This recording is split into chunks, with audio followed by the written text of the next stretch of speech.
As we start, I think it's important for us to, I think it's important for me to disclose some assumptions that I make leading into this material.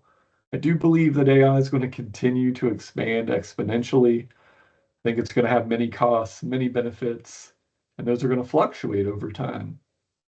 As we all know, society often chooses based on the greater good, but I never want us to forget that the individual good still matters and the individual harm still matters.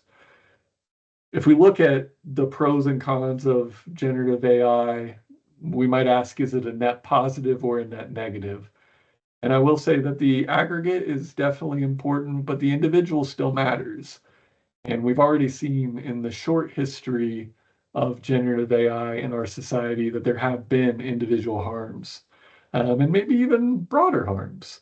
Um, Namely, you'll think of people that have, interacted with generative AI technology and have been, led into a world that seemed more real than perhaps they were ready for. And eventually they ended up taking their own life, killing themselves. Is the AI to blame for that? I'll leave that up to your own deliberation. But I will say the lack of regulation may have contributed to some of those matters.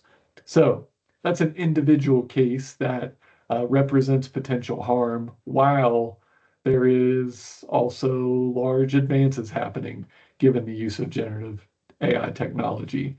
So as we move forward in this micro-credential, I just don't want us to forget that fact, that there will be real harm, there will be real benefits, and I don't want the greater good to always overshadow those individual stories of harm that might occur.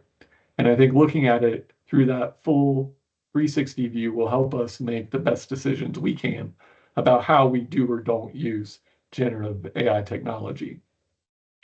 And I think my pursuit of understanding generative AI technology has been to my need to know enough about the technology to experiment and ask the important question to guide its growth in my life.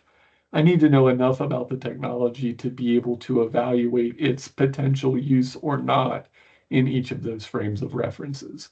So I invite you to also consider that perspective as we go throughout this work, because the primary goal or outcome of this micro credential is really just to get you engaged enough to be able to experiment and ask questions that are going to guide your practice.